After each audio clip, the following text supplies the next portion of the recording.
केंद्रीय कर्मचारियों को जल्द मिलेगी खुशखबरी। आगामी 2 से 3 सप्ताह में बड़े पैमाने पर होगी कर्मचारियों की पदोन्नति। 1 जुलाई को भी 8000 से अधिक कर्मचारियों को पदोन्नत किया गया। केंद्रीय कार्मिक राज्य मंत्री डॉक्टर जितेंद्र सिंह ने इस बात की जानकारी दी है। सचिवालय राजभाषा सेवा समूह ए के अधिकारियों के प्रतिनिधि मंडल को ये जानकारी दी। डॉक्टर सिंह ने उनकी मांगों को सहानुभूति पूर्वक देखने का आश्वासन दिया और कहा कि पदोन्नति देने में आने वाली बाधाओं को दूर किया जाएगा। पदोन्नति के मामले में भी नियमानुसार तेजी लाई जाएगी। सिंह ने पूरे मामले में व्यक्तिगत रुचि लेने के लिए पीएम मोदी को धन्यवाद दिया और कहा कि पीएम के इस कदम से भविष्य में सभी पदोन्नतियां सुव्यवस्थित हो जाएंगी, क्योंकि 8089 कर्मचारियों को पदोन्नति देने में सभी कानूनी बाधाओं को दूर कर दिया गया है।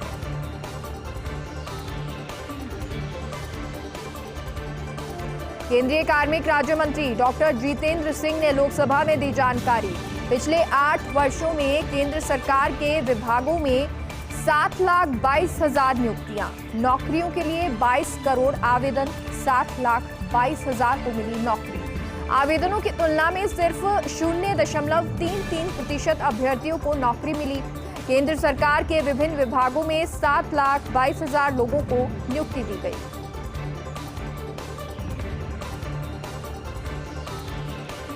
एक अगस्त से होंगे 4 बड़े बदलाव। ITR फाइल करने के लिए देनी होगी लेट फीस। 5,000 रुपए लेट फीस चुकानी होगी ITR फाइल करने के लिए। वहीं 1 अगस्त से बैंक ऑफ बड़ौदा लागू कर रहा पॉजिटिव पे सिस्टम। 5 लाख या उससे अधिक अमाउंट वाले चेक के भुगतान के लिए अनिवार्य होगा positive pay system. Cheque payment को सेफ बनाने और बैंक फ्रॉड को रोकने के लिए ये बदलाव किया जा रहा। पीएम किसान सम्मान निधि योजना की KYC के लिए 31 जुलाई तक का वक्त दिया गया। ऐसा नहीं करने पर किसानों को नहीं मिलेगा पीएम किसान की 12वीं किस्त का पैसा। 1 अगस्त से किसान KYC नहीं कर सकेंगे। किसान अपने नजदीकी CSC पर जाकर ही अपनी eKYC करवा सकते हैं और इसके अलावा घर बैठे ऑनलाइन eKYC करा सकते हैं किसान।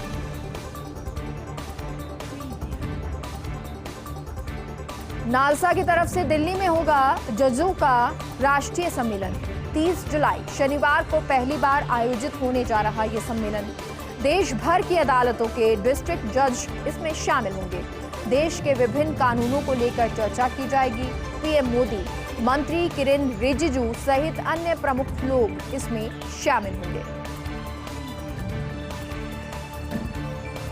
600 से ज्यादा भारतीयों को आज भी पाक से वतन वापसी का इंतजार है। पाकिस्तान की जेलों में बंद नागरिकों को लेकर आंकड़े पेश किए गए हैं। केंद्र ने 2014 से 1 जुलाई 2022 तक के ये आंकड़े पेश किए। राज्यसभा में पेश किए। राज्यसभा सांसद राकेश सिन्हा ने पूछा था सवाल। केंद्रीय मंत्री वी मुरलीधरन द्वारा जवाब दिया गया। अभी कुल 682 भारतीय पाकिस्तान की जेलों में बंद हैं, जिनमें 633 मछुआरे और 49 सामान्य नागरिक हैं। वहीं 2214 भारतीय नागरिकों की वतन वापसी में केंद्र सरकार सफल हो पाई है। 2014 के बाद से 1 जुलाई 2022 तक वतन वापसी में सफल हो पाई। तो पेश किए गए आंकड़ों में 4 महिलाएं और 17 नागरिक पाकिस्तान की जेलों में कैद हैं। 10 साल से ज्यादा समय से है पाकिस्तान की जेलों में ये सभी कैद हैं। भारत निर्वाचन आयोग ने की बड़ी घोषणा। अब 17 साल के युवा भी दे सकते वोटर लिस्ट में नाम जोड़ने के लिए आवेदन। उन्हें आवेदन देने के लिए नहीं करना होगा 18 साल होने का इंतजार। ECI ने कहा कि ऐसे सभी युवा जो साल की पहली तारीख को 18 वर्ष के हो जाएंगे, वे वोटर लिस्ट में नाम जोड़ने के लिए आवेदन दे सकते हैं।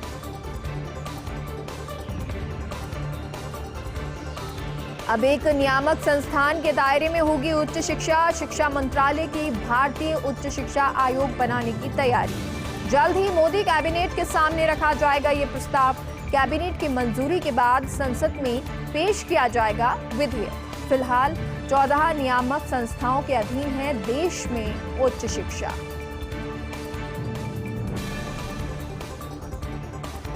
BSNL MTNL को 1.6 लाख करोड़ रुपए की नई लाइफलाइन। संघर्ष की स्थिति में ये दोनों सरकारी दूरसंचार कंपनियां 70,000 करोड़ के पैकेज के 3 वर्ष बाद फिर आर्थिक सहयोग। संचार मंत्री अश्विनी वैष्णव ने कंपनियों का रणनीतिक महत्व बताया। बाजार में संतुलन लाने में BSNL MTNL का महत्वपूर्ण योगदान है। फिलहाल ठंडे बस्ते में है BSNL और MTNL का विलय। तकनीकी कारणों से दोनों कंपनियों का विलय सुविधाजनक नहीं है। कार्ति चिदंबरम द्वारा मनी लॉन्ड्रिंग कानून को चुनौती देने का मामला है। सुप्रीम कोर्ट ने किया यशवंत सिन्हा चिदंबरम के भाषणों का उल्लेख। दोनों ने संसद में इस कानून के पक्ष में भाषण दिए थे। केंद्र में वित्त मंत्री रह चुके हैं यशवंत सिन्हा और P चिदंबरम। दोनों ने मनी लॉन्ड्रिंग को बताया था देश की संप्रभुता के लिए खतरा। कार्ति ने इस कानून की संवैधानिक वैधता को चुनौती दी थी। पूर्व केंद्रीय मंत्री P चिदंबरम के पुत्र हैं कार्ति चिदंबरम, जिन्होंने इसकी संवैधानिक वैधता को चुनौती दी थी। RSS की पत्रिका ऑर्गेनाइजर में अजय आलोक का इंटरव्यू। तुष्टीकरण की राजनीति करते हैं बिहार के मुख्यमंत्री नीतीश कुमार, इसलिए हिंदू मुस्लिम दोनों का समर्थन खो चुके हैं नीतीश कुमार। शराबबंदी के कारण बिहार में राजस्व का भारी नुकसान हो रहा है और इससे राज्य में शराब माफिया की समानांतर अर्थव्यवस्था कायम है। आने वाले दिनों में राजद से गठजोड़ कर सकते हैं नीतीश कुमार। JDU से निष्कासित किए जा चुके हैं अजय आलोक। भारत में प्रवेश करने के लिए तैयार चीन की कंपनी बाइट डांस स्थानीय कंपनियों के साथ भागीदारी के जरिए प्रवेश की तैयारी है। टिकटॉक के मालिकों में थी लोगों के डाटा इकट्ठा करने की क्षमता। आर्टिफिशियल इंटेलिजेंस का उपयोग करती थी टिकटॉक। अब बाइट डांस को बताया जा रहा है टिकटॉक से एक कदम आगे। बाइट डांस की जांच पड़ताल में केंद्रीय एजेंसियां जुट गई हैं। समुद्र में श्रीलंका की तरफ बढ़ रहा चीन का जहाज युआन बांग 5 11 अगस्त को हम्बनटोटा बंदरगाह पर लंगर डालने की तैयारी। इस जहाज के जरिए हिंद महासागर क्षेत्र में जासूसी करता है चीन। श्रीलंका में राजनीतिक अस्थिरता के बीच चीन के जहाज पर सवार चीन की गतिविधियों पर बराबर बनी हुई है भारत की नजर। श्रीलंका सरकार जहाज को अनुमति देती है या नहीं, इसका इंतजार फिलहाल है।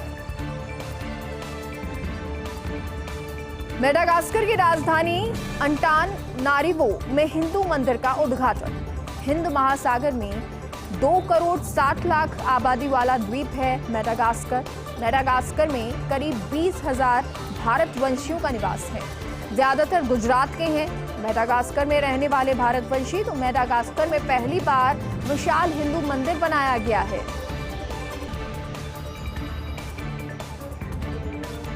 प्रयागराज के 2 प्रतिष्ठित स्कूलों के छात्रों के बीच गैंगवार। पिछले 3 महीने में प्रयागराज में हुए 6 रहस्यमय बम धमाके।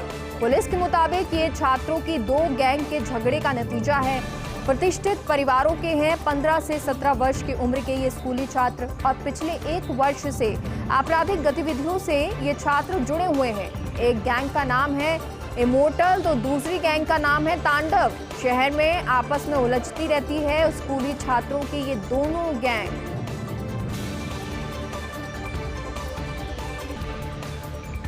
जम्मू कश्मीर में बारिश का दौर जारी। नेशनल हाईवे ठप हो गया है। अमरनाथ यात्रा रुकी हुई है। चिनाब नदी खतरे के निशान से ऊपर है तो जम्मू में सुबह से बारिश हो रही है और बारिश से विभिन्न सड़कों पर जल भराव की स्थिति बन गई है। रामबन में हुए भूस्खलन के चलते जम्मू श्रीनगर राष्ट्रीय राजमार्ग ठप हो गया है। अखनूर में खतरे के निशान से ऊपर चिनाब नदी बह रही है। प्रशासन ने लोगों को नदी नालों के करीब नहीं जाने की सलाह दी है। पहलगाम बालटाल दोनों मार्गों से अमरनाथ यात्रा अस्थायी रूप से रोकी गई है। प्रशासन ने लोगों से आधार शिविर में रहने की अपील की है। एक पखवाड़ी में 4 करोड़ कांवड़िए गंगा जल लेकर घरों को लौटे। हरिद्वार में हर की पौड़ी से 4 करोड़ लोगों ने गंगा जल लिया। पूरा शिव में हुआ हरिद्वार, ऋषिकेश, नीलकंठ, गंगोत्री का क्षेत्र। 2019 के बाद कोविड महामारी के कारण बंद रही कांवड़ यात्रा और इस बार कुंभ की तर्ज पर कांवड़ मेले का इंतजाम किया गया। रुड़की से ऋषिकेश नीलकंठ तक 60 किलोमीटर के क्षेत्र में मेला बांटा गया। 18 सुपर जोन, 48 जोन, 140 सेक्टरों में ये कांवड़ मेला बांटा गया था। सुरक्षा के लिए तैनात थे उत्तराखंड पुलिस के 10,000 जवान और इसके अलावा केंद्रीय अर्धसैनिक बल, पीएसी, रेलवे पुलिस बल, विशेष कमांडो दस्ते, बम निरोधक दस्ते, खोजी कुत्ते भी तैनात थे। तैराक पुलिस ने 150 से ज्यादा कांवड़ियों को डूबने से बचाया है। तो मेला क्षेत्र में लगाए गए थे 400 सीसीटीवी और 50 ड्रोन कैमरे। तो आपको बता दें, ये मेला जो लगा था और ये मेले जिसमें 4 करोड़ कांवड़िए गंगा जल लेकर घरों को लौटे हैं। रुड़की से ऋषिकेश नीलकंठ तक 60 किलोमीटर के क्षेत्र में ये मेला बांटा गया था। 18 सुपर जोन, 48 जोन, 140 सेक्टरों में इस कांवड़ मेले को बांटा गया था। सुरक्षा के लिए उत्तराखंड पुलिस के 10,000 जवान भी तैनात थे। इसके अलावा केंद्रीय अर्धसैनिक बल, रेलवे पुलिस बल, विशेष कमांडो दस्ते, बम निरोधक दस्ते, खोजी कुत्ते भी यहाँ पर तैनात किए गए थे। तैराक पुलिस ने 150 से ज्यादा कांवड़ियों को डूबने से भी बचाया। मेला क्षेत्र में 400 सीसीटीवी और 50 ड्रोन कैमरे भी लगाए गए और ये सुविधाएं तो थी ही और लेकिन इसके साथ ही साथ जो एक पखवाड़े में 4 करोड़ कांवड़िए बताए जा रहे हैं, उसका कारण भी ये क्योंकि कोविड काल के बाद एक बार फिर से ये कांवड़ यात्रा हुई।